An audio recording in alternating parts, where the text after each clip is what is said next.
And there we go.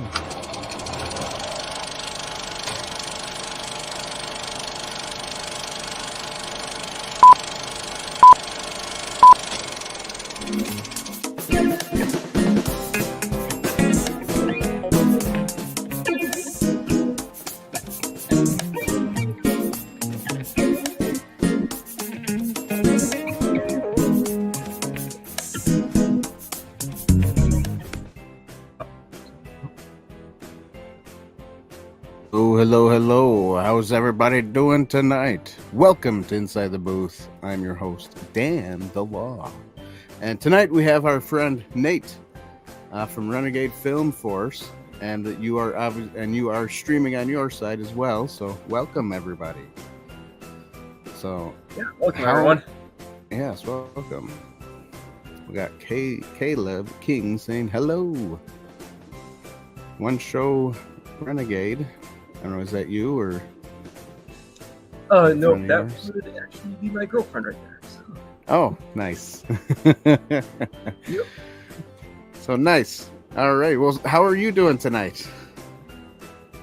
Doing quite good. How about yourself? Doing well. I was not able to clean up my mess behind me a little bit. I was supposed to bring my helmet down too, but that's okay. It's my display is all messed up. But it's fun.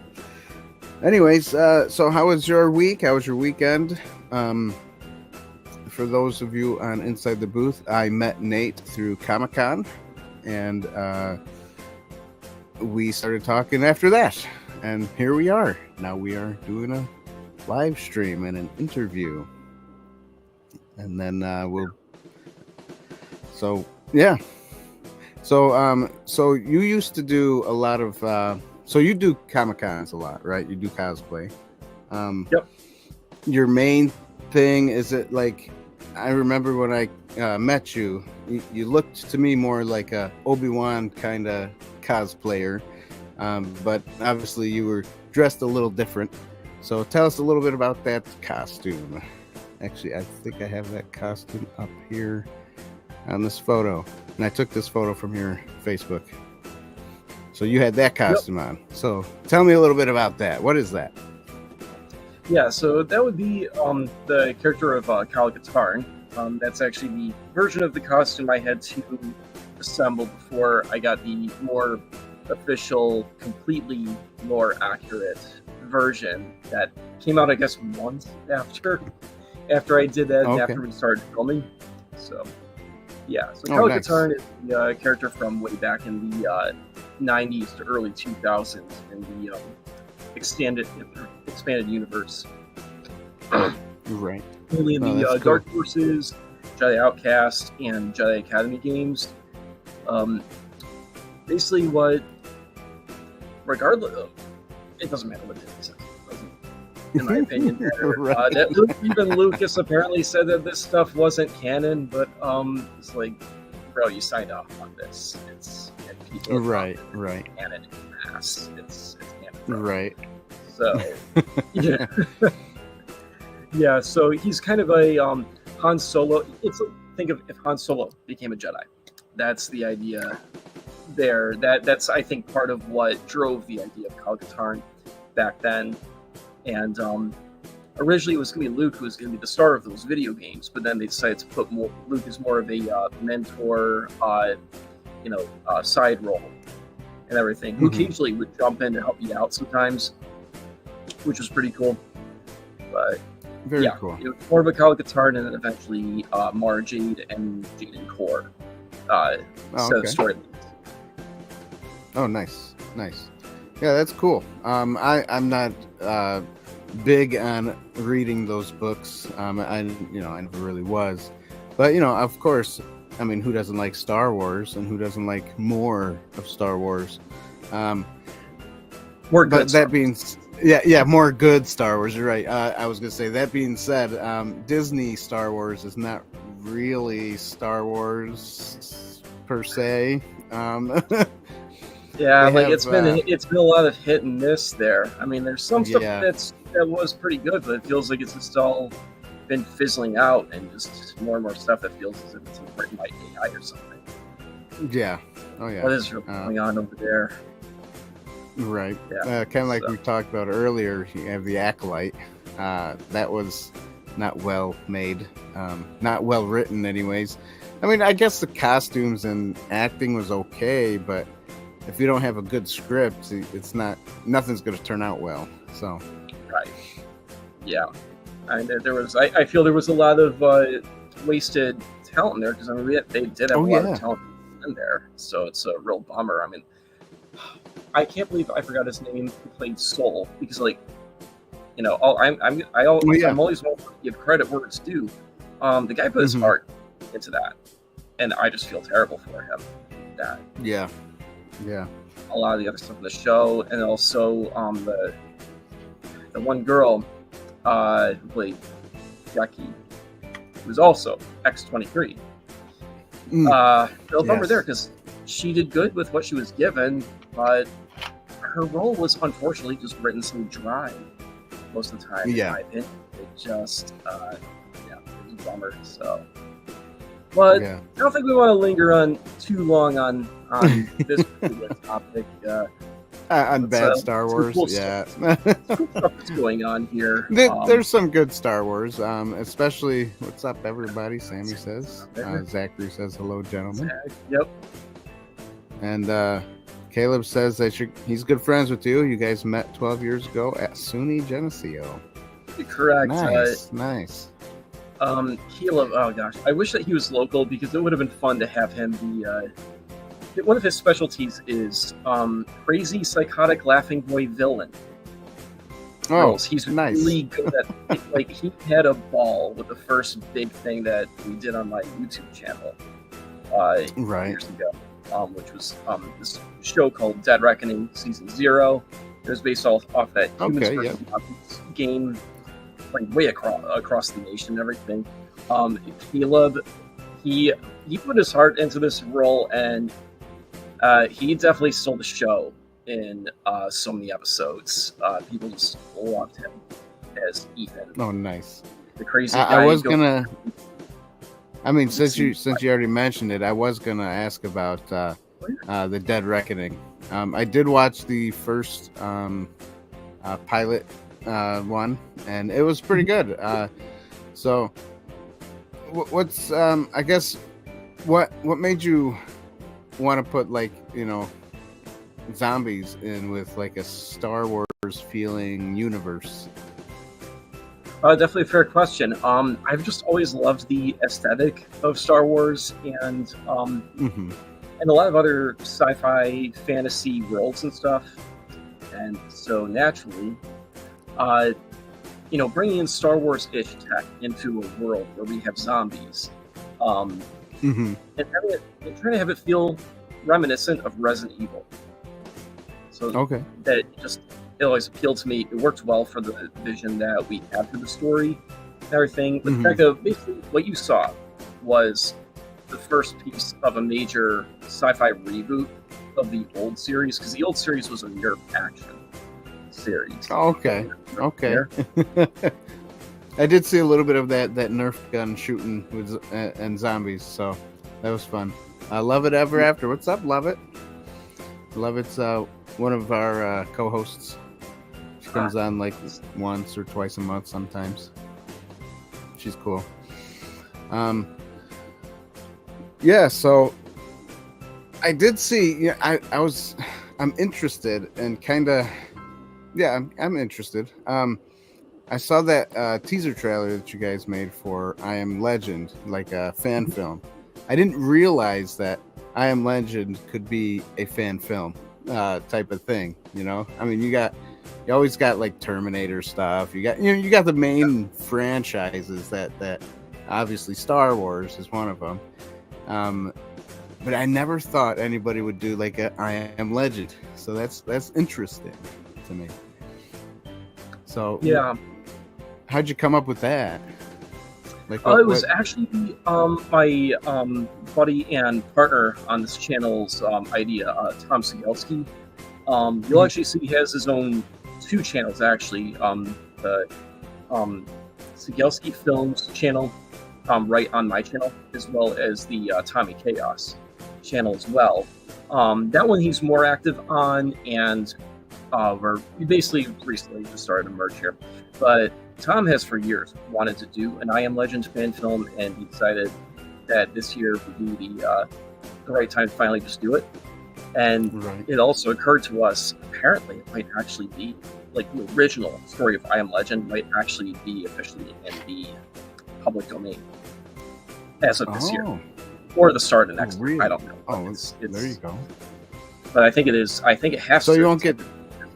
Yeah, so you won't get too much trouble with that one. Not like like a Star Wars or something, you know. That's why everybody with fan films, they always have to put on there, you know, this is not my own and stuff like that, and they have to put disclaimers and stuff.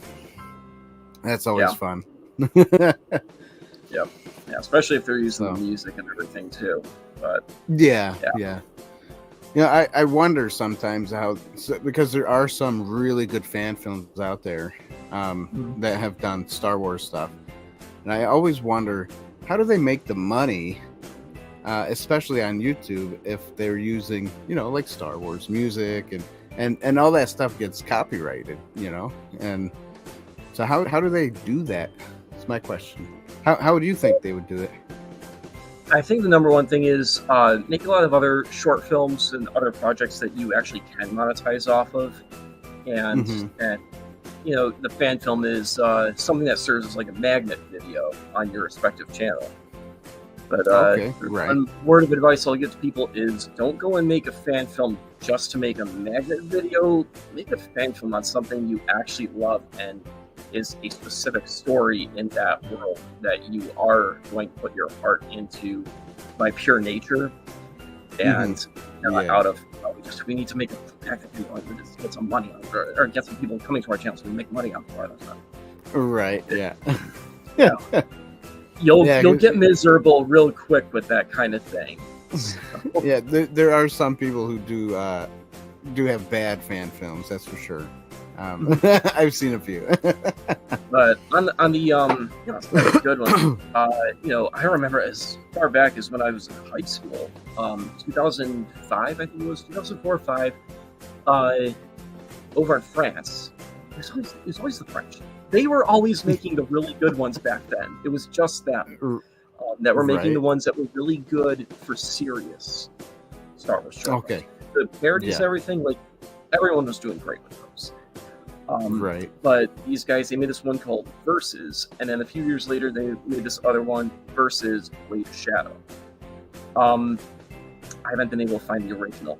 Like, it's gone from deepest depths of the internet, it seems. But Versus Weight of Shadow, which was 3 times the first one's length, roughly, is 45 plus minutes. That one is actually searchable on YouTube. Oh, is it? Okay. Yeah. I considered trying to reach out to the creators, but I doubt their YouTube account is really all that active. Like, they never notice. But maybe just see what's going on and seek out. And that was called Versus Shadow? Yeah, Versus. Like, it's actually spelled out, like VERSUS. Okay. Right. Weight of Shadow. Yeah. First one was more of a basic but really well executed plot line. So it's like you can totally get over the fact that it is fairly basic in terms of overall concept, with just how well they did it. So that was like the first set of standouts to me as far as serious one went. And then 2016 really cranked the clocks forward a whole bunch of years from 2004, 5, and 7. 2016, Darth Maul Apprentice. Incredible. Absolutely incredible fan film. I think pretty much anyone who loved it considers it part of canon as far as we're all concerned. Yeah, that one was amazing. Its production quality, insane. And then there were a few others. And now just recently someone put out the that new X-Wing that was made, I think, either in purely Unreal Engine or Blender, I forgot which. but incredible, Right. incredible X-wing Yeah. fighter shooting. Even the CGI of the characters was really good. So Right. yeah. Oh yeah. Tom has entered the room. Hey Tom, what's up? What's this? Actually gave both your channels a shout out a minute ago, bro. You missed it. You have to roll the clock back a little. Right, there you go. Watch Yep. the rewind. I remember watching Ryan versus Dorkman videos. That was one of the funniest ones way back. Like, it was funny, and also the action was actually, it was like this perfect combination of really cool and quite hilarious. Ah, nice. Yeah. Yes, we do love fan films. Love it. Nice. Yeah. So, as someone who getting into cosplay and all that stuff, what got you into doing cosplay? First of all, was it because you made films, or was the films thing after starting cosplay? It was sometime after doing quite a few years of the filmmaking. I got into the whole scene basically because we had this Comic-Con here called the Rock Con years ago. And right upon the start of it, the owner of it invited myself and my team to basically screen our Dead Reckoning Season 0 series for free. Oh, okay. As a filmmaker guest of honor kind of thing. It's the official filmmaker guest of honor thing. And then we also got a booth and everything set up. And yeah, I realized just what really all goes into these events. As I was like, okay, one of these days, I gotta get like a Obi-Wan costume or something. Because he was my favorite character growing up once Star Wars Episode 1 and 2 hit and everything. And even though those are, not exactly the best of movies, but miles ahead of the sequels. Yeah, never mind. Right. Anyway, so I'll get carried away. And of course, Revenge of the Sith. Well, that's my all-time favorite. Right. So all Obi-Wan's great moments, and especially that movie. The fact that I could do the voice, I could do the accent pretty decently, and have fun with it. Do all the high ground jokes and all that, of course. So, of course. And then my assistant director was always calling me Obi-Wan on set for Dead Reckoning. So eventually, I was like, okay, I gotta live up to this. you got to do an Obi-Wan. Yeah, that's right. Now, how is your Obi-Wan impression? Let me just ask that. Hello there. It's pretty good. Now, can you keep that accent going is the question. Well, of course I can, but I'm not entirely sure I'm, well, okay. It might be a bit of a challenge considering my throat keeps giving me issues today. Nice. Very cool. I love it. Yeah, I don't have any. Now, how about yourself though? How did you get into the whole Comic-Con arena and everything? Oh geez. So a long time ago. And again, let's say I liked the whole concept of cosplay. I never done it before. I think my first time doing cosplay was back in 2021, I think, or at least going to a Comic-Con. But I've, just like you, I've made little short films and things basically my whole life. And I always made the costumes for them and stuff like that. So it's like, I don't know. I thought it was cool to come together with a bunch of people who just like to dress up. I guess it's definitely not like Halloween. It's definitely totally different. A lot of people say, "Oh, it's just like another day of Halloween. You get to dress up and walk around," but it's really not the same. Well, one reason because you don't get free candy. And that next reason is because, I don't know. Halloween's just dark, I think, in my opinion. But yeah, so in 2021, it was my first Comic Con that I went to, which was Flower City Comic Con. And then I went again in 2022, and then again this year. I didn't go in 2023 because I was too busy. And, that's where I met you. And I don't know, I think it's kind of fun, especially like you don't have to look like a superhero to dress up, so sometimes a lot of people think that, oh, you have to look, you have to have a nice body, you got to be, good looking, but you don't really have to. Obviously, if you've been to a Comic-Con, obviously you have, you understand that there are some heavier people out there and they just like to go and dress up, basically. So um yeah, that's kind of how I got into it. It's just because I always liked it, and I found out about Flower City Comic Con in 2021, so that's why I was like, oh yeah, I'll just go. My thing is, usually I'll do like a Ghostbuster costume. I just got my new badge, so Nice. that's gonna be fun to have that. Um, but yeah, I usually do Ghostbusters. I did do a what is his name? Casey Jones one year. So, and that's behind me over there. I don't know if you can see the mask. So I did a Nice. Casey Jones, but I guess my biggest thing is Ghostbusters. Now, is that my favorite franchise? It's not like my all-time favorite. Is Star Wars my favorite? Not my all-time favorite, but I do like them all. All of them are good. We have a guy, and it just said hello. He always says hello there too. He likes Teenage Mutant Ninja Turtles. That's another one. So my new one that I'm gonna do, maybe in a couple of years from now, is gonna be Judge Dredd. I don't know if you've ever heard of him. Uh, I have so not, yeah, but I see your love friend it. you need to do Dread. There, Yeah, yep. that's one of my that's one of my ones that I think is cool. Um, I have the helmet over here, which is can't see it well.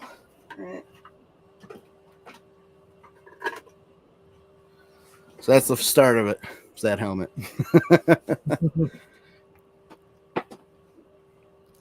So yeah, so that's basically my whole cosplay spiel. I don't know if I answered any of your question properly, but that was that. Yeah, pretty much. Yep, yep. Then let's see here. Got this one again, girlfriend here, and yeah, she's telling me, she showed me pictures on this, and I've seen it from some people, but it would never really caught my attention until like she pointed out here how sometimes, Hmm. yeah, you don't always have to go with full out in costumes. You can just rock some of the accessories and stuff, and even mix Hmm. them up from different franchises and stuff like that. Um, Oh yeah. Oh I yeah. mean, I pretty much all saw of us are a. fans of multiple franchises. I think so. Yep. I think so. I did see a Joker Ghostbuster not too long ago in a one of the pages I follow on Facebook. So yeah, cosplay from what I've seen is almost like a culture. It is. It's almost like a Yep. culture. Um, it is interesting too because like after you're all done, you go home and then that's it. You're like you wait till the following year or wait until the next show, uh, Comic Con that comes up. So yeah, it's cool. Yep. It's a way And of just life. It's a yes, way of life. just like as Mr. Miyagi always says, karate, way of life. Yes. Oh wait, even That's it. also Kreese basically says that. Yep. Yep. Cool. So let's talk a little bit about your upcoming adventure. It's supposed to be, I know you advertised it for the wintertime. I do have that picture, but I'm guessing it's going to take a little longer from what we've talked about before. But Dark Forces, um, Mhm. I think that's going to be cool. That looks cool. Uh, Definitely am interested to see how you take it from the book and whatever you're taking them from, games, books, and whatever, and make a whole series out of it. That would be kind of cool to see. So, yeah, let's talk about that a little bit. Yeah. So we kind of pulled a George Lucas here with this, and the current episodes out now, which are titled Skywalker Rising Dawn and Skywalker Shadows of Evil. Uh, yeah, we have episodes that have to go in between those two that are in Right. production, and then we have to we're going to be heavily upgrading and expanding Rising Dawn. We've got a 3D artist Okay. who's working on some serious possibilities. I mean, he's still testing things. Last I heard from Mike Starwalker, because Mike Starwalker is the one that runs the big channel where we're releasing at least most of this stuff. I think we are going to do a Okay. little bit of a collaborative way of releasing things. I'll explain that in a minute. But Okay. Skywalker Rising Dawn right now is like kind of the base episode of this series for right now. It's going to get retitled Dark Forces Rising Dawn upon the re-release with its heavy extension that we're working on, and 3D work. I mean, we're getting into Unreal Engine 5 and Blender and stuff like that to really enhance some things. I've done some deep AI stuff to just eliminate things from the scenes that don't look good and then overlap it with elements like fog and stuff like that. Um, Okay. Right. so for those out there who might see this later, who have a serious problem with AI generated With characters and stuff like that, don't worry. This right. is just for background element cleanup, getting rid of annoying earthy things like windows that reveal very earthy offices in the background that we could. I gotcha. I It was gotcha. annoying. All these stupid railings that we had to work around in this Oh location man. where we were Okay. filming in Right. Texas. It was rough. I mean, like, Star Wars actually does have some railings. Some people actually have questioned because there's just such long periods of time throughout a movie or show that we see no handrails anywhere. People Mm-hmm. start to question, wait, are are there handrails anywhere in the Star Wars universe? Luke and Vader were surrounded by them during their fight in Empire Strikes Back.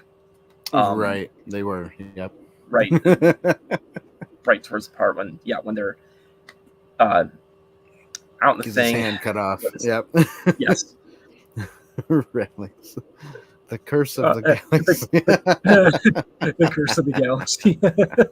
I like that. That's good. That's good. Yeah, but yeah, so getting rid of that stuff, which actually I make sure I can. I think I can give you guys. I think I can do a screen share here and give a little clip that we've never shown publicly.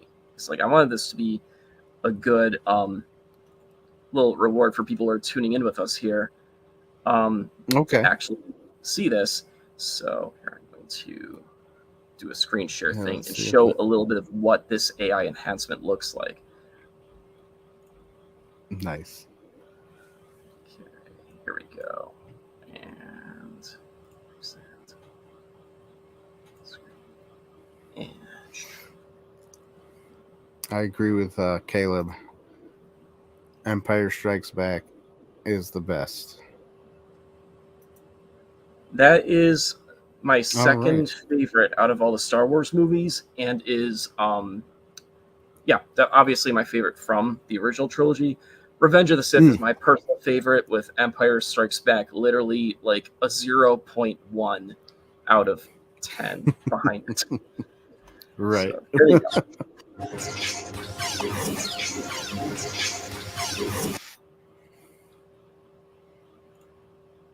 So I should give a Nice. bit of idea. Actually, I'll run that one more time just because it's so brief. Right. A little here. And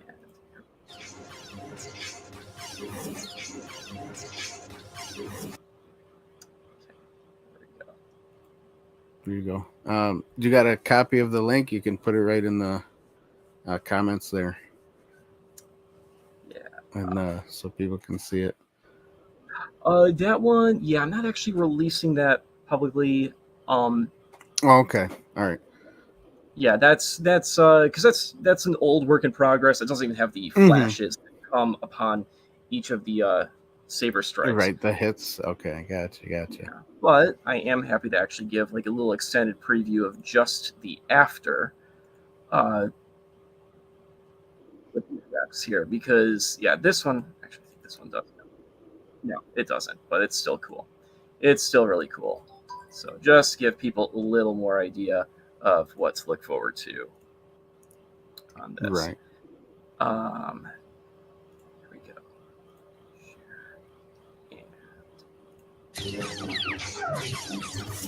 Oh, it does have some flash, doesn't it? It's a little too subtle, and I need to get more of the golden light rate in there.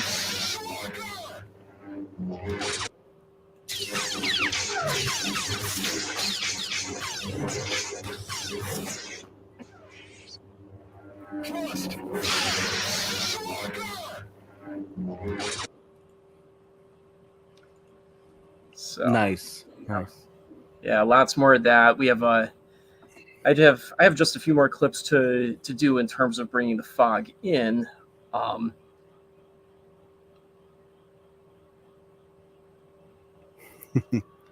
Sound is as good as the A1 sauce. I'm not entirely sure. I'm not sure if I know if this is a compliment or a roast. Either he really likes A1 sauce on his steak, or he doesn't. Yeah, like you said. Half of you have as well as you like, and I like less than half of you have as well as you deserve. Okay, it is a compliment. Okay. Okay, thanks, bro. It is always fun though when giving someone a compliment and having them all be confused about whether or not it is. So I guess it's gonna get turned on us. Yeah. It's still all right. So a couple people saying, "How are things? How y'all doing?" We're doing good. Thanks for joining. There's a question that Lovett asked. She said, "What has been the most challenging in making films?" Which is a good question. The most challenging in making films, scheduling. Scheduling is the biggest, or has been the biggest historically. Especially when you have a scene that requires 5 major characters that all have to be there for like half to a full day or something. Or alternatively, in the old Nerf Dead Reckoning series way back, working with 40 to 60 plus people at a given time, all on screen for battle sequences on the college campus. That was challenging, but it worked out great. And that was actually, to follow up here, because I see that there's the question of what was the most rewarding. So we had most challenging, which I guess got buried. I can't find it, but most rewarding. Here we go. Was this one. Doing something really cool like that way back, especially with the Nerf group first, and having, we got tens of thousands of views very rapidly with the old 2010 trailer, which is somewhere, it's just like probably the fifth space in the our favorite projects playlist on our channel. So you see that pretty easily. That one was huge. And someone's actually asking about that. I'm gonna have to get to that in a minute. But oh gosh, Zach just brought up another one that was a really good one for the challenge. Okay, don't let me forget about that. But for rewarding, okay, so it was all the comments and positive reactions people saying after that trailer, because it was just to promote the Humans vs. Zombies game. Okay, Back right. then. And I had no idea what to expect. I was not entirely sure if it was going to go viral, but I had a feeling it was because we were going all out, making it explosive, fast-paced, high energy. Oops. I'm trying to get over to it, actually, so that way I can just show a little bit of it while we talk. We don't need to just have everything on just us as we talk here. So I'm going to pull this up. But all the comments, like, it was amazing having people say, like, I would pay to see this kind of thing. People running around killing each other and zombies with Nerf guns. It was such a huge deal back then. Right. So yeah, we'll just let this run while we talk. But we can let some sound go in there.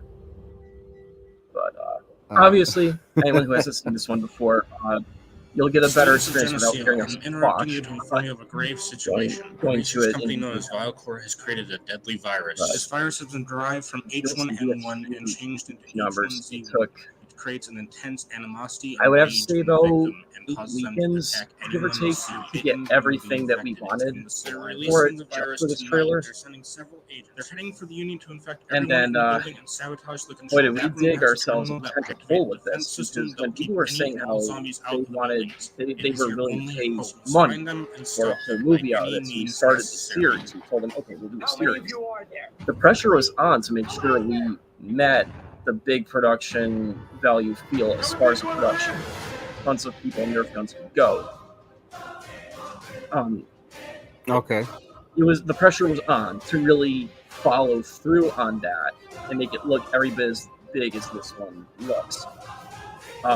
Which overall, there's definitely a number of shots in the huge battle of Sinu Geneseo in the episodes that definitely meets that. We just barely made it. We had several shots with 40 to 60 people actively attacking each other and stuff. And then tons of skirmishes just all over the campus with anywhere from 10 to 30 people at a given time. And carefully coordinated, lots of fast-moving camera movements and everything. It was a heck of an awesome experience. Very challenging. We were going to do it. We were going to limit it initially to 3 episodes that we would just go ahead and shoot. However, while the episodes were on the editing floor, per se, I realized, okay, these probably are going to be really well received. So Caleb, I got Caleb. Luckily, only a matter of, I think, weeks before he had to move way out of state, and we shot what ended up being the final fight of Way Forward in episode 7. At first, we thought it was going to be episode 4. Then it became, this is going to be the final. This final fight will be in episode 5. Then it becomes 7, which was great though. It was cool. Nice. All right, so that was most rewarding there. That was the most rewarding for way back then. More recent years, working with Mike Starwalker on Skywalker, Shadows of Evil, and now Rising Dawn, which is, again, like a work in progress. But see, Mike and his team, they've always been so strong in their choreography, and they have, usually it's his girlfriend who's doing the cinematography, and she is always doing a really great job with it. The main thing that was at the time missing was just the cinematic look in terms of the camera quality and quality footage, the color grading, without getting the highlight blowout and shadow crushing or crushing of the black sections of video.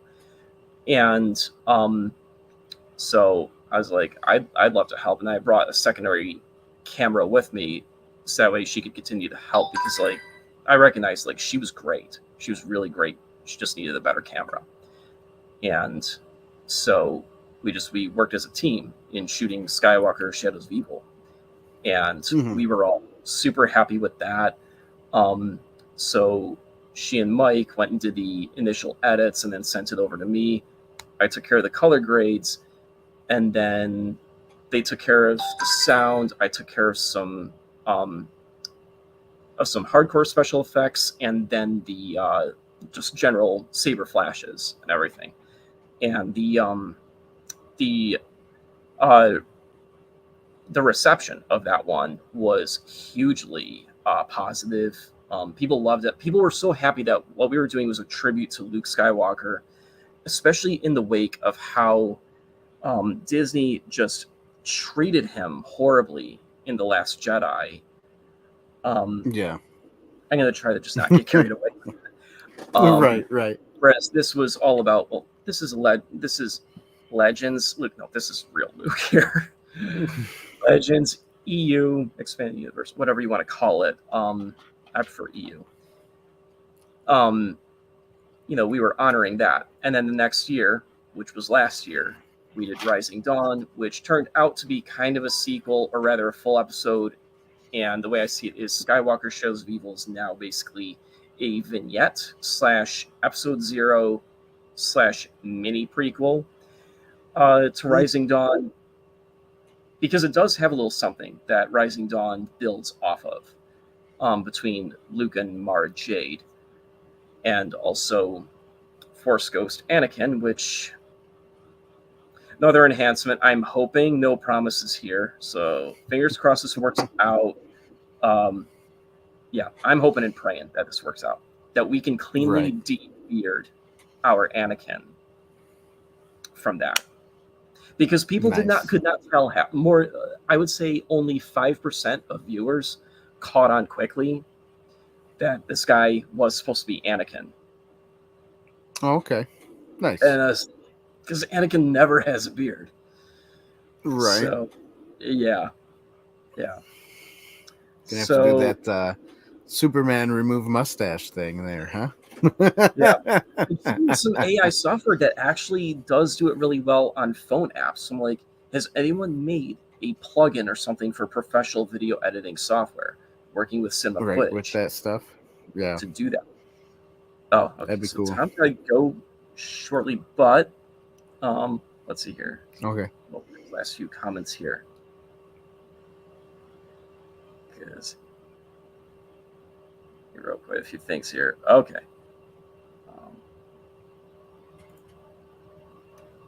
He says, okay. Tom, you take good care over there. Do not get killed by that hurricane over there.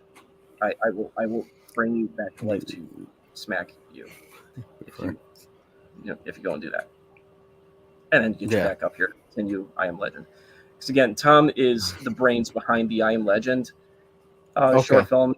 He is putting his heart in. I'm putting my heart in, and yeah, for sure. Stay safe, man. Yeah, definitely stay safe. He is going to be on the East Coast, so he should not be too badly affected beyond won't get winds and rain. So, yeah. Now, let's see here. Zach mentioned this was for one of the biggest challenges in filming was the gardening at the Sunken Garden. So you guys have an idea of what gardening? No. Okay. But gardening sounds like fun. Yeah, you see, while we were filming, I decided it was a really good idea that we would just bring some shovels, some seeds, and some weed cutters and all that good stuff, and start gardening in the middle of our action scene that we were filming over there. I'm just kidding. I hate gardening. I do not have the patience or anything for that. So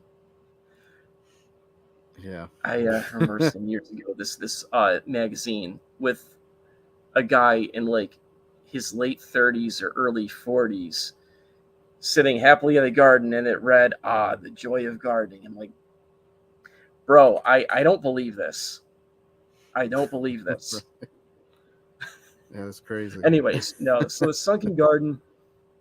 All right. Should I really give that big of a look at this? What the heck? Yeah, I'll do it. But I'm going to cut it early at some point here. So, basically, Skywalker Rising Dawn, soon to be Dark Forces Rising Dawn. Currently a 9.5-minute short film on YouTube, on Mike Starwalker's channel. Okay. The extension is going to bring it to approximately 15 minutes, I believe, based on how much we have to do with Unreal Engine and or Blender, having my character and Jan Orr's in their ship, the Moldy Crow, jumping out of hyperspace and approaching the planet. A little bit of an extension of Luke's X-Wing fighter landing on the planet as well. It's Yavin 4, where Luke's Jedi Praxium is.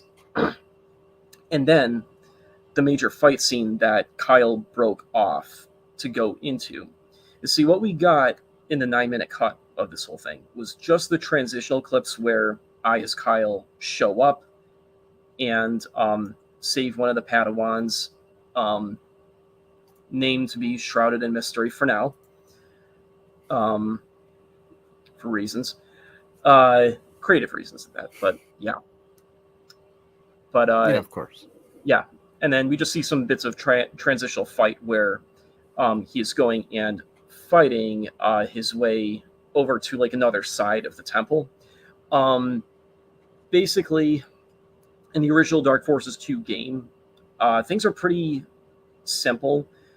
Kyle finds out that his father's mansion was raided by this droid AT-88 and the bad guy, Jarek's guys looking for clues as to find the hidden Valley of the Jedi, which has a I don't know what you call it, but something that can give someone immense power, like basically boost them to at least Mortis God levels of power, arguably.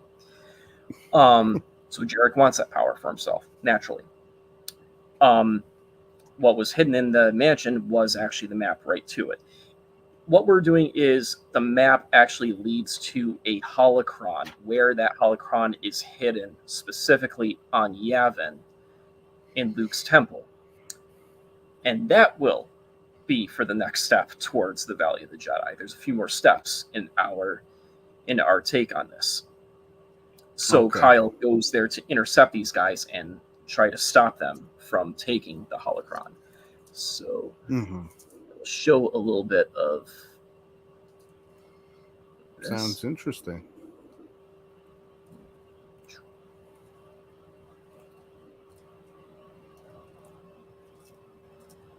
Now, mind you, this is a few cuts of footage. Actually, you know what? No. I'll do you guys better. I'm going to pull from the actual current 13-minute running thing, but I'm just going to skip around on it. Yeah, of course. This was basically a timeline that was built to give people an idea, those of us on the inside, an idea of where everything gets laid out. Mm-hmm.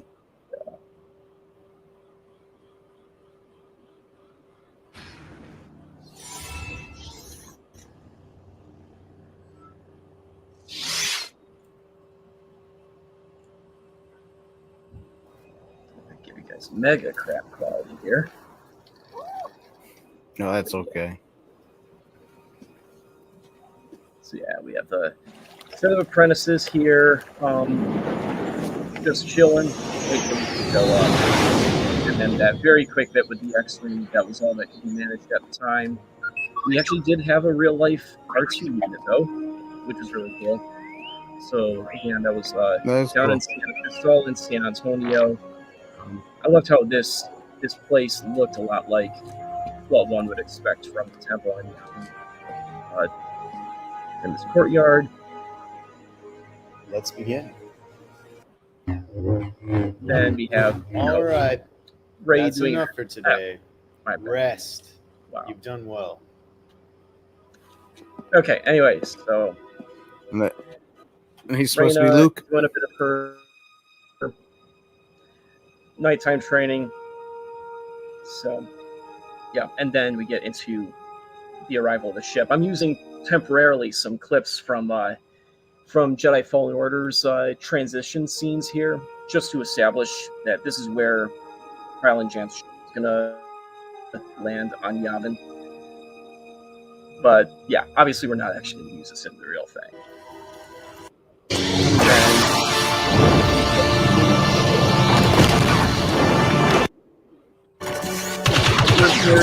Back in Padawans, which here I'll just jump back to this. So this is another thing that's in for a massive change. If you shoot new stuff, do new stuff with Unreal Engine, we had a last minute pull out from someone who was supposed to bring a bunch of costumes and also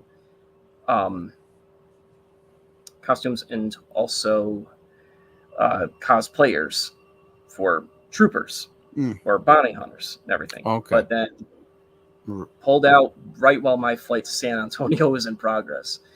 So we made do with what we had. We strategically shot these characters separately from the Jedi, so that way I figured in my head, okay, we can just do something. You can always here switch them out or something. Yeah. Better. Yeah. So we will have, and it'll be a lot more of them too, as it should be. It was it was way too few. Yeah. So yeah, I'm gonna bring this down.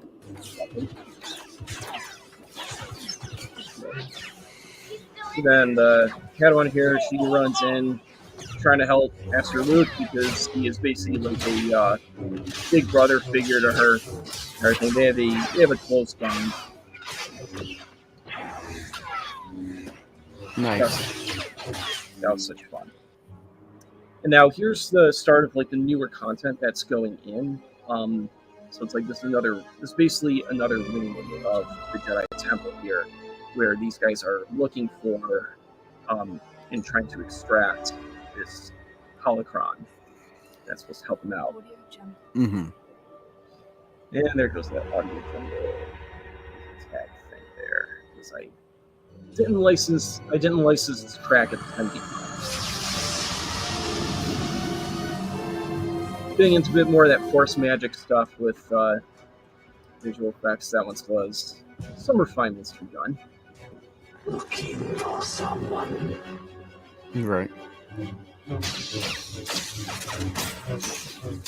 Context there. Luke intercepts. As can be seen in the current 9 minutes. That sends her off. Gets into a problem there. Luke continues plowing through a bunch of guys. Kyle shows up and assists her here after that whole ordeal with that raid. No, acolytes. They used to be raids, but changed them to just reborn acolytes at this point. Those are guys from the Jedi Outcast games, like these cultists that got artificially endowed with long story there. But still all the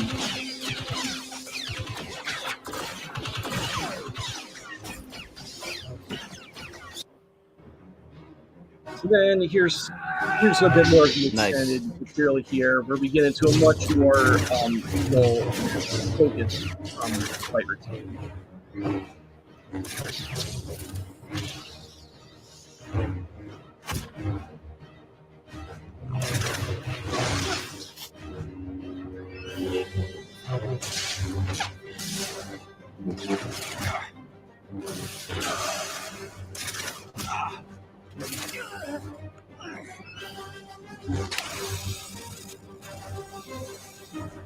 Better put those things back in the tank.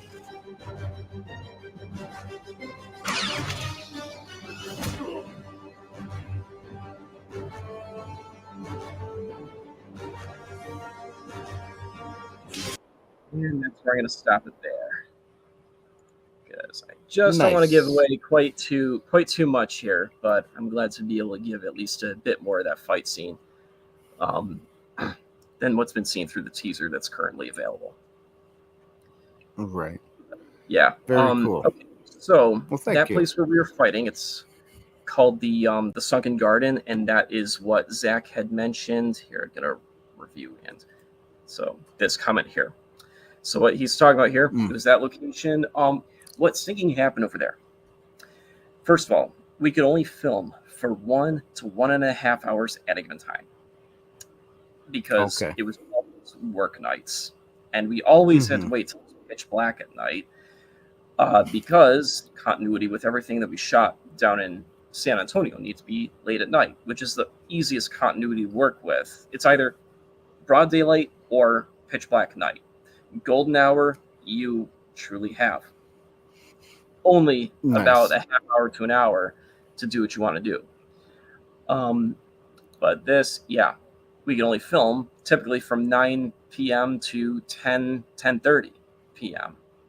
because it always ended up on weeknights because one of our guys was always only available then for a while because of his job, and then we also had rain in the way of things. So it'd be like, great, you could have done this night, but it rained. Forget it. And then we had we had a bunch of other things. So it was crazy how, the scheduling.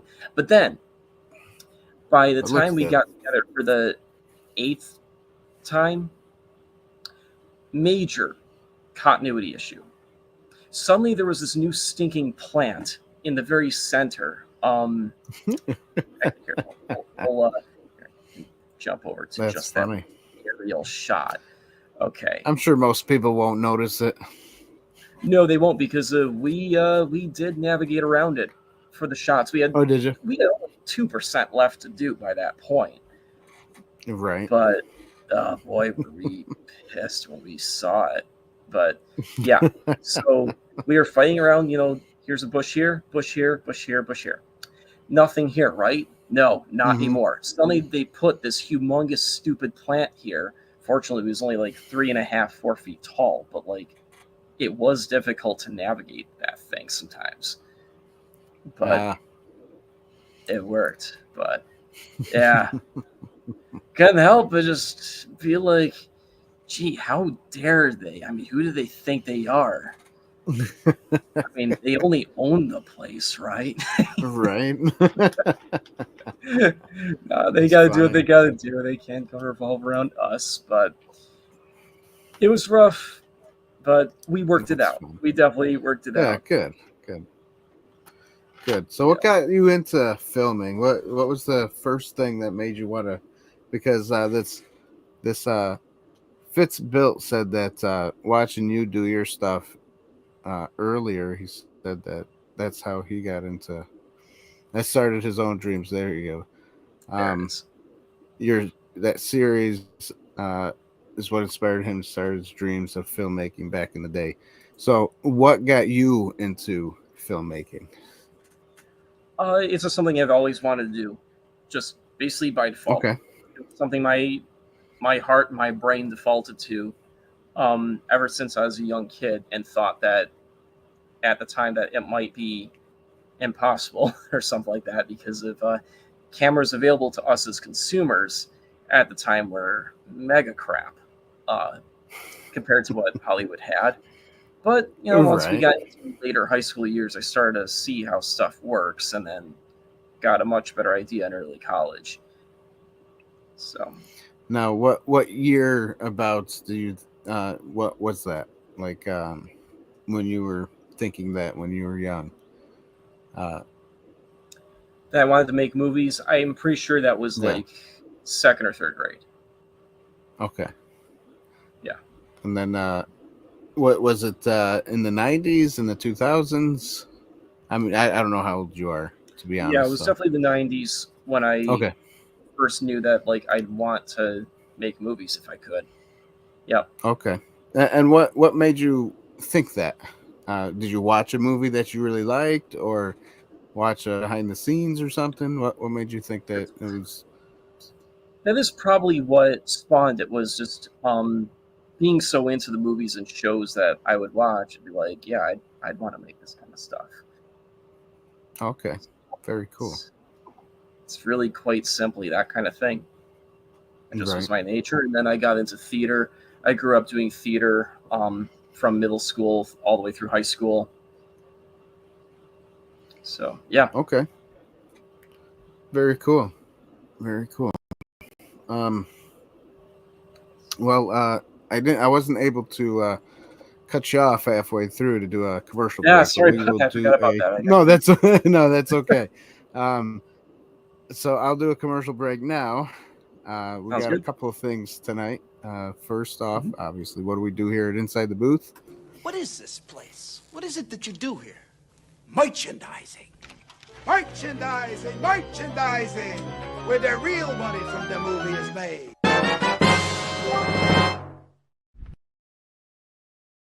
Oh, it's beautiful. That is beautiful, everybody. Don't forget, here at Inside the Booth, you can get you get yourself some merchandise. We have hoodies, hats, these things called neck gaiters. You can wear them as a hat or a scarf or whatever you want to, and you get that at InsideTheBoothTV.com/shop and get yourself some merchandise. Also tonight, I'm as one of your friends, Tom, is in the thick. Well, he's not in the thick of it, you said, but he's going to be getting hit by a little hurricane. And well, for those of you who know that in North Carolina, they got hit pretty hard, and unfortunately, the government is not really helping too much. If you have not noticed or have been up to date with that information.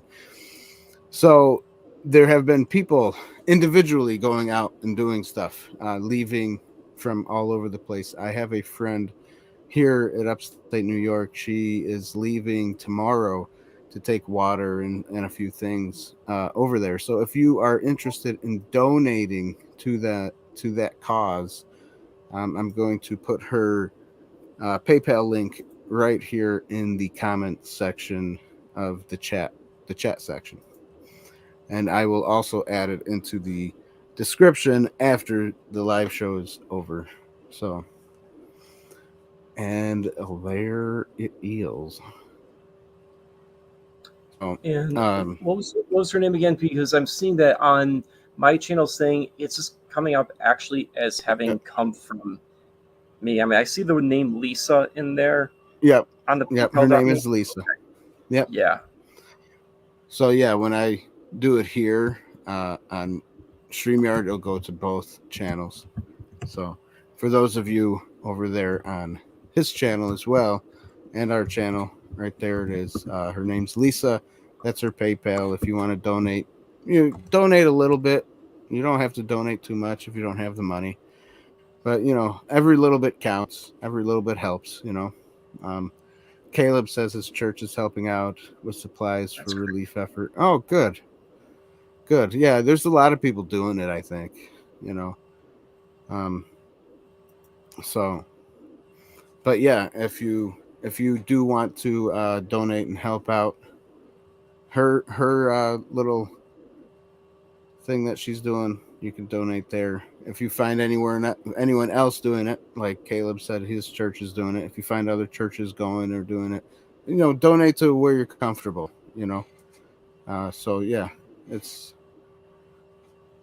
it's crazy out there, and hearing that FEMA isn't going to help because they used our tax money for illegal immigrants. It kind of is upsetting, and I know I try not to talk too much about politics on this channel, but there's sometimes we need to be informed. So yeah, it's really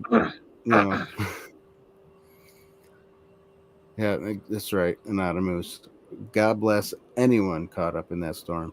I heard that some people have died too already. It's crazy, man. Crazy. Mm-hmm. And yeah, we need a change in government. That's what we need. We need a change in government, everybody.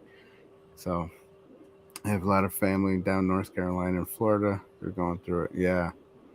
Yeah, exactly. Yeah, my brother's in Florida as well, and I used to live there, so I know a lot of people that are there too. So it's it's nuts. It's nuts. It's crazy. I remember going. When I lived there, the hurricanes that I went through were not as crazy as what North Carolina went through. We had to border up the windows and keep the door closed, but it wasn't horrible. You know, but of course that was back in like 2015. So it's been almost 9 years now, right? 15, yeah, almost 10 years now. It's crazy. Crazy. Yeah. So there's that.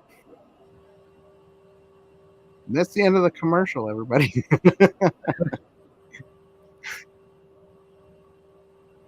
Yeah. So is there anything else you wanted to talk about, Nate? Oh, let's see here. Okay, so we talked. We talked quite a bit on Dark Forces, quite a bit on the Dead Reckoning Season 0 stuff. Actually, there is a little something I'd like to give in terms of that too, just a little more. Yeah, go ahead. So we'll do another screen share thing. So while we've also been working on revising the scripts for the reboot and everything, and getting into making sure we get rid of plot holes and stuff like that, because we found plot holes galore in the first few drafts of what we were doing. We also needed some technology to come about for some of the prop weapons, because we're gonna have a something with Star Wars-ish technology, like glowing swords of types, just not expanding Right. ones the way lightsabers do, because that would be way too much of a direct rip off of Star Wars. But think more like, instead of crystals in the hilts, the crystal itself is the blade. The blade is made out of a crystal material that is super strong and able to endure incredible temperatures. So there you go. Give a little demo of that in a second. Actually, wait, we have a question that was, I think at this point, buried a bit here. Who do y'all use for your saber props? A variety of companies. I mean, we go with Art Sabers, Saberforge, Ultra Sabers, Amazon.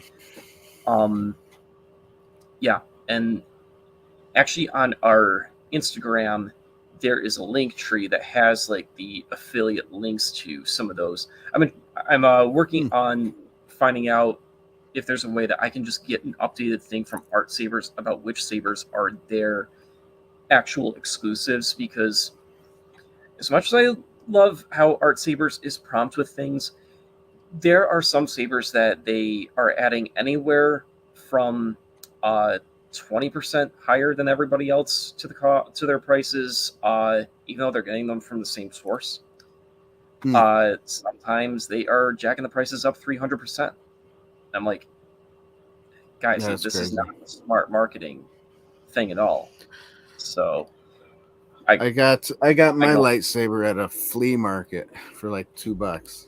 There you go. That is one chunky hilt. That is one chunky hilt. It is. Yeah. It is. Yeah, I do not miss the chunky hilts from the Hasbro ones that I started with long ago. Those are not easy to do. Oh, you remember the ones? I don't know if you're probably old enough. The ones that you fling out and they. Oh yeah, those were chunk. Yeah, those were chunky hilts. Yep. Those are like as big as this microphone, you know. Yeah. Yeah. That was fun stuff. Yeah, I'm working on getting some saber reviews and stuff out, so that way people know like how some of these work and stuff like that. As well as I'm also doing a video on how to hack some of these into prop sabers. And by prop saber, what I mean is, a prop saber has only one color. rather than having the whole RGB spectrum, one color, and it illuminates that color quite a load brighter than the RGBs are able to, which helps a lot with the visual effects editing and stuff, because like that cuts down how much visual effects work we have to do.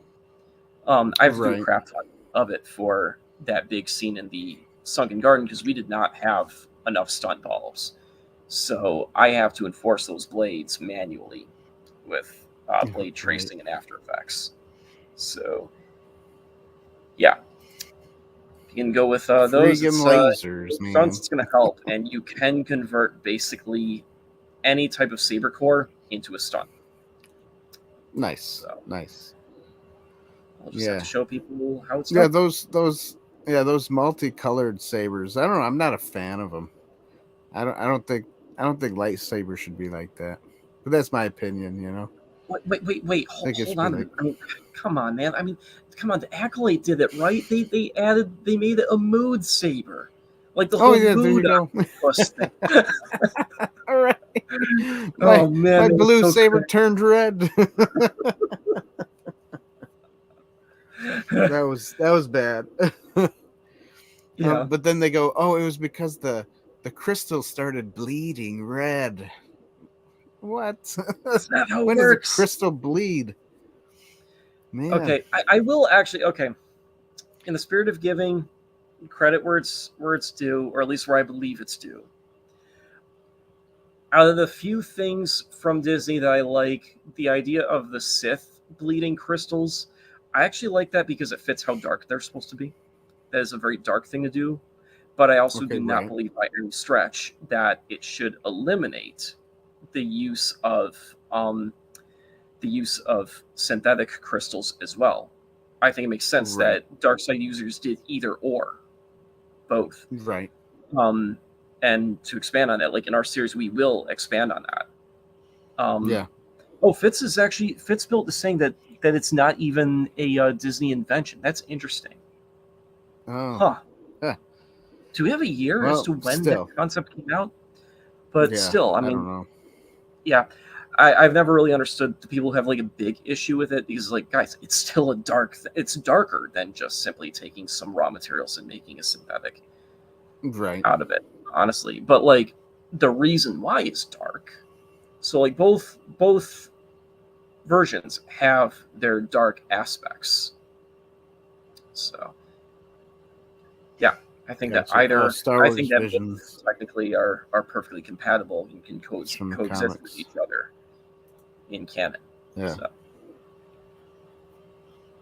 Oh, that's interesting. Well, I mean, I did read some of that comic where he did that, but that, from what I recall, that was during Disney era. That was originated, where he had to kill what's his face, who took the Barish vow. I think that comic was released in 2017 or 18. Right, and then same with Visions. That was a Disney thing too. So still, we gotta draw the line at the mood saber thing. That's just ridiculous. Come on. They're not mood octopus. The lightsaber crystal is not a mood octopus for your girlfriend. That's right. Laser beams. That's so funny. Those videos are funny though. When the guys are dropping off food to their girlfriends, they flip the mood octopus. So those are funny. But, okay. So he's saying that Disney didn't have a hand in the plot; they just approved the comic. Okay, that's kind of like how Disney approved the continuation of what was going on with the Clone Wars series. It's kind of like how Disney. Kathleen Kennedy approved. Well, I mean, Kathleen Kennedy has technically approved everything, but the thing is that you can be the village idiot and hit the approve button on something.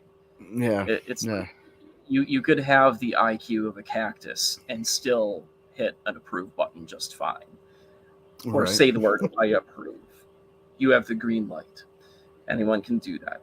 As Qui-Gon once said, "The ability to speak does not make you intelligent." Right, that's true. So, that's true. Yeah, the Houndewy says, "Isn't the I Am Legend thing? Is that with Will Smith?" Yes, I Am Legend. The movie is Will Smith. Yeah, I mean, yeah. So that was the 2011 or 2012 movie. I don't Or remember no? when it came out. No, It no, was no. like 2009 or 2009, something. like Was it? that. Yeah, Something like it that. took place, I guess, in 2007, but the movie release was in 2009. So yeah, basically our short film on that is It is basically 2007. yeah, it's based off of a blend of the original book and the movie. Mm-hmm. So it's it's between those things. We found that really hardcore fans of I Am Legend are really more or less hardcore fans of the book more than the movie. And from what I've Right. seen, there's some pretty good reasons for that. They made the vampires were more intelligent and terrifying in the book than they were in the movie. They were cool in the movie to a degree, but they were also a bit inconsistent. It's like they came off really smart to set that trap for him, but then they acted stupid when they got up to him half the time. Not the whole time, but a lot. So, yeah. And yes, yes, there is a trailer right on the Renegade Film Force channel. You'll only have to scroll down a wee bit, and you will see it. It is right on there. And then the real Houdini. Here, plan to have Kyber Crystal props. Yes, we are. It's probably going to be a mix. It depends on what our needs are and what is the easiest and best way to get them.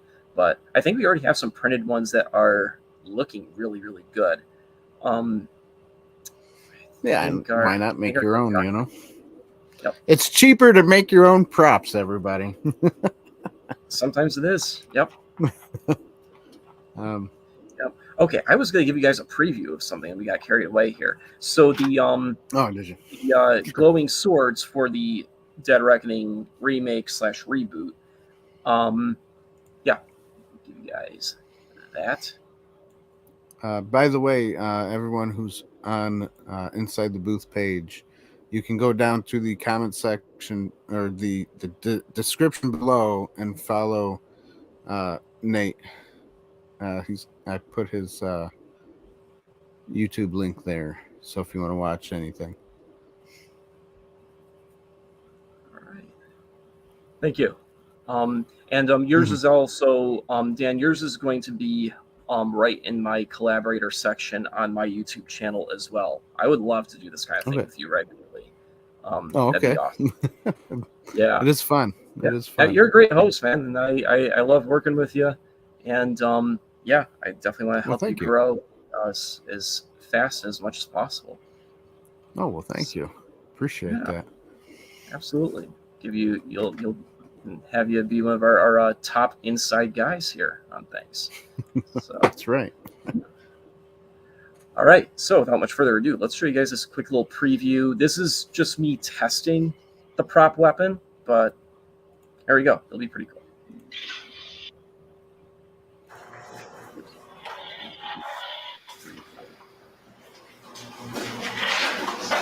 Yeah, basically, we really needed these things to be able to actually illuminate the environment around them in real life, just as lightsabers, top lightsabers do. But this is a flat blade broadsword shaped polycarbonate blade here.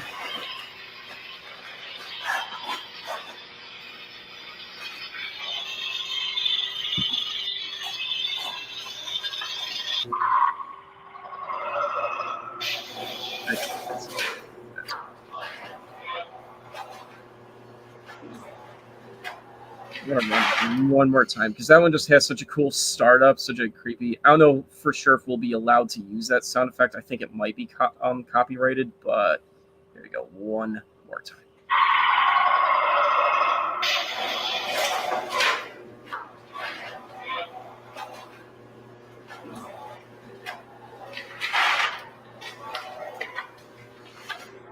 Well, those are some cool looking blades there. Yeah.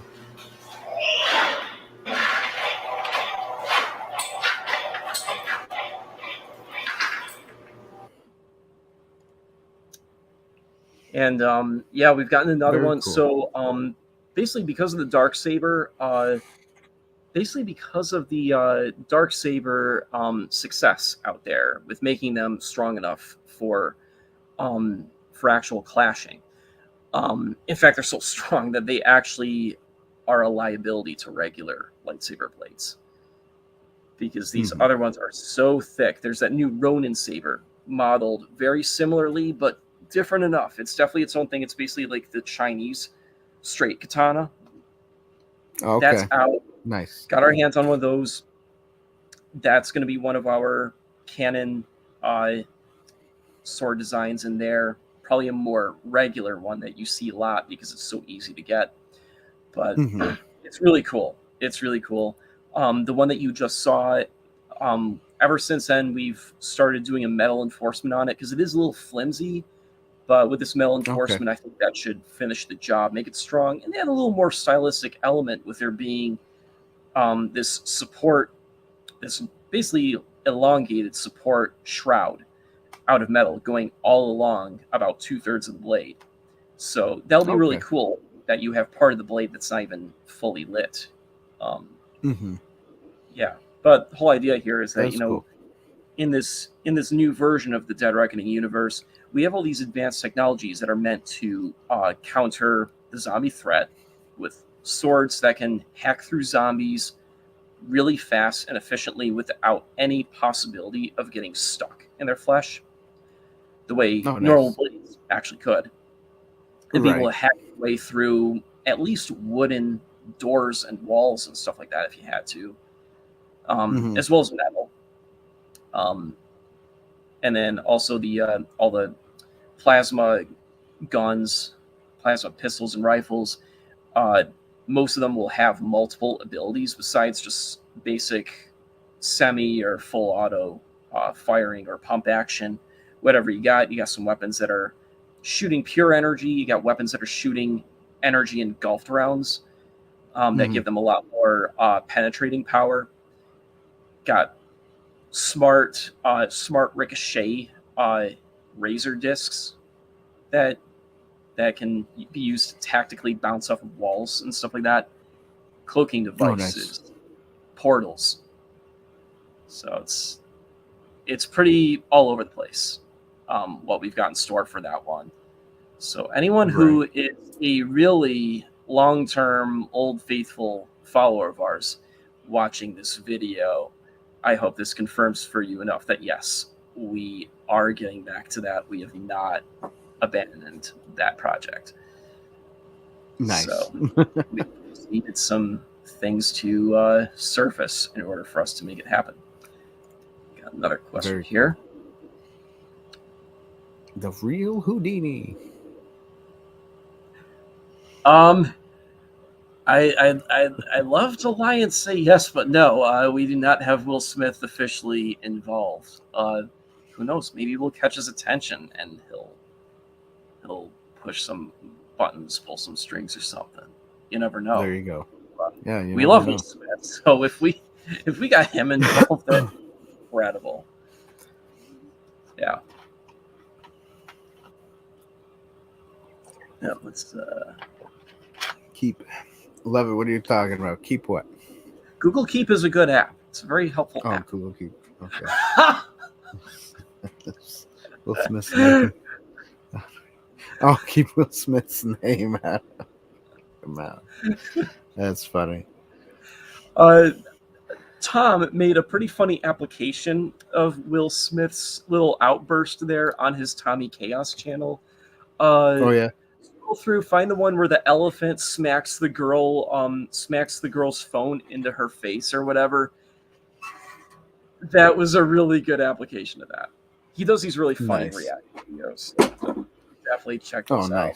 He's got like the old school, like interesting and sophisticated reacts style videos. So yeah. Very cool. Cool. Yeah, we're in response to that, that's what we're aiming for, is really cool iconic weapons that contribute to a really cool storyline. something that really capitalizes on the weapons well. So, as well as the other technologies involved, the way that we develop different variants of zombies and stuff, as well as some superhuman elements that are in there. Enough said there. Yeah. Well, I think that's it for tonight. We have gone a little over an hour, so just for tonight, just a half an hour. yeah, just a little bit over. So for tonight, this will be it. Everybody, thanks for showing up and watching. Don't forget to like and subscribe to the channels. Obviously, go over to Nate's channel, like and subscribe to his stuff. On his side of life, come over to Inside the Booth and like and subscribe to stuff. If you can, if you like us, anyways, you never know. Someone might be like, I don't like that content. Forget about it. Well, if I catch anyone saying that, you want to go home and rethink your life. That's it. So yeah. So yeah, it was fun having you, Nate. Thank you for being here. Definitely we'll have to do something again. Yeah, for sure. Maybe maybe you can join me in a movie review or something. Yeah, for sure. Number one, Pootie ever? Huh? I guess I don't know what that Number means. One potty ever, like potty podcast, I guess. Oh. That's my guess. Number one podcast. I think. Yep. That's it. Thank you, real Houdini. But yes, that's it for tonight. Thanks, guys, again for being here. Nate, thank you again for being here. And we will. Yeah, you're welcome. I put this outro in. I think it might work. Hopefully, when I hit the end stream, and it'll go on. I'm not sure how that works, but hopefully it does. So, anyways, maybe I'll do it. Yeah, never mind. I'm kind of scared to hit that end stream, not knowing if that outro is gonna play when I hit end stream, or if I have to hit the outro first and then hit end stream. Either way, this is it for tonight. Goodbye, guys. Have a good night, all y'all. God bless you. Stay safe. And those of you out there in the what is it called, the hurricane world, be safe out there. Yeah, God bless. God bless you guys. Yeah, for sure. Definitely we'll be praying for you guys for sure. All right. Oh, look at that. It does work. Play outro and end stream.